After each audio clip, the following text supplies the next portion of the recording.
नमस्कार दोस्तों आज दिल्ली में इंडिया गठबंधन की बैठक खत्म हो चुकी है। प्रेस कॉन्फ्रेंस भी हो चुकी है। इस बैठक में 5 बड़े फैसलों का ऐलान हो चुका है। इस बैठक में मल्लिकार्जुन खड़गे, ममता बनर्जी, अखिलेश यादव, तेजस्वी यादव समेत विपक्ष के बड़े नेता एक मंच पर दिखाई दिए। पहली नज़र में तस्वीर साफ लगती है कि विपक्ष एकजुट है, रणनीति बना रहा है, सरकार को घेरने की तैयारी कर रहा है। लेकिन राजनीति की दुनिया में जो दिखता है अक्सर वैसा होता नहीं है, क्योंकि इस बैठक के बाद एक ऐसा घटनाक्रम सामने आया जो विपक्षी एकता पर बड़ा सवाल खड़ा कर देता है। डीएमके कांग्रेस से दूरी बनाती दिखी, लोकसभा में अलग बैठने की मांग होती है, सीपीएम गठबंधन के कामकाज पर चिंता जताती है और तब सवाल उठता है, क्या इंडिया गठबंधन मजबूत हो रहा है या फिर यह सिर्फ एक फोटो ऑफ है जिसके पीछे कई अनसुलझे मतभेद छिपे हुए हैं। आज हम खबर नहीं, पूरी राजनीति को समझेंगे। सबसे पहले यह समझिए कि यह बैठक इतनी महत्वपूर्ण क्यों थी। इंडिया गठबंधन का जन्म 2023 में हुआ था। उद्देश्य था भाजपा के खिलाफ विपक्ष को एक मंच पर लाना। 2024 के चुनाव में इस गठबंधन ने भाजपा को चुनौती दी थी, लेकिन सवाल यह उठता है कि चुनाव के बाद धीरे धीरे गठबंधन की गतिविधियां कम होती गईं, बैठकें कम होती गईं, समन्वय कमजोर पड़ने लगा और राजनीतिक विश्लेषकों ने सवाल उठाना शुरू कर दिया कि क्या इंडिया गठबंधन केवल चुनाव तक सीमित था।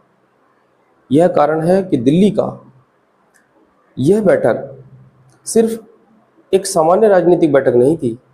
यह विपक्ष के लिए अपनी प्रासंगिकता को साबित करने की कोशिश थी। बैठक के बाद कांग्रेस अध्यक्ष मल्लिकार्जुन खड़गे ने घोषणा की कि 25 दलों ने इसमें भाग लिया और 5 बड़े फैसलों पर अहम सहमति बनी। ये 5 बड़े फैसले क्या हैं? पहला फैसला, मतदाता सूची में कथित गड़बड़ियों और एसआईआर प्रक्रिया और चुनावी निष्पक्षता को लेकर देश के मुख्य न्यायाधीश को पत्र भेजा जाएगा। अब इसका राजनीतिक अर्थ समझिए। विपक्ष केवल सरकार पर नहीं हमला कर रहा, वह चुनावी प्रक्रिया को भी राष्ट्रीय बहस का हिस्सा बनाना चाहता है। इसका उद्देश्य अपने समर्थकों को यह संदेश देना है कि विपक्ष लोकतांत्रिक संस्थाओं की पारदर्शिता का मुद्दा उठा रहा है। दूसरा बड़ा फैसला था कि शिक्षा मंत्री धर्मेंद्र प्रधान के इस्तीफे की मांग की जाए। कारण बताया गया, नीट और सीबीएसई से जुड़े विवाद। अब यहाँ राजनीति का एक दिलचस्प पहलू यह है कि भारत दुनिया की सबसे युवा आबादी वाला देश है। लाखों परिवार प्रतियोगी परीक्षाओं से सीधे जुड़े हैं। इसलिए नीट का मुद्दा केवल शिक्षा का मुद्दा नहीं रह जाता, यह युवाओं के भविष्य, अवसर और भरोसे का मुद्दा बन जाता है। विपक्ष अच्छी तरह जानता है कि युवा वोटर आने वाले चुनाव में निर्णायक भूमिका निभा सकते हैं। इसलिए शिक्षा और रोजगार का मुद्दा उनके राजनीतिक एजेंडे के केंद्र में दिखाई दे रहा है। अब तीसरा फैसला, तीसरे फैसले में महंगाई, बेरोजगारी, किसानों की समस्या और महिलाओं से जुड़ी सुरक्षा की समस्या का उठाया। ध्यान दीजिए, यह वही मुद्दे हैं जो सीधे आम आदमी को, उसकी जिंदगी को प्रभावित करते हैं। राजनीतिक दल जानते हैं कि चुनाव केवल बड़े भाषणों से नहीं जीते जाते। लोग अपनी जेब, नौकरी और जीवन की गुणवत्ता के आधार पर भी फैसले लेते हैं। इसलिए इंडिया गठबंधन ने साफ संकेत दिया कि वह आने वाले समय में आर्थिक और सामाजिक मुद्दों पर सरकार को घेरने की कोशिश करेंगे।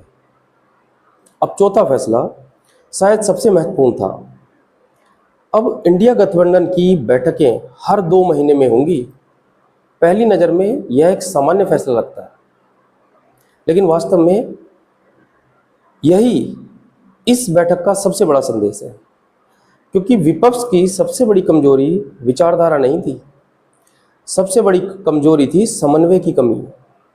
अगर नेता मिलेंगे ही नहीं तो साझा रणनीति कैसे बनेगी? अगर रणनीति नहीं बनेगी तो गठबंधन केवल नाम भर कर रह जाएगा। इसलिए नियमित बैठकें विपक्ष के लिए राजनीतिक ऑक्सीजन की तरह हैं। पांचवा फैसला संसद के मानसून सत्र को लेकर था। हर समय नेता प्रतिपक्ष के कार्यालय में बैठकें होंगी। संसद के विपक्ष एकजुट होकर रणनीति के साथ आगे बढ़ेगा। यह फैसला इसलिए महत्वपूर्ण है क्योंकि कुछ वर्षों पहले कई बार विपक्षी दल अलग अलग दिशा में चलते दिखाई दे रहे हैं।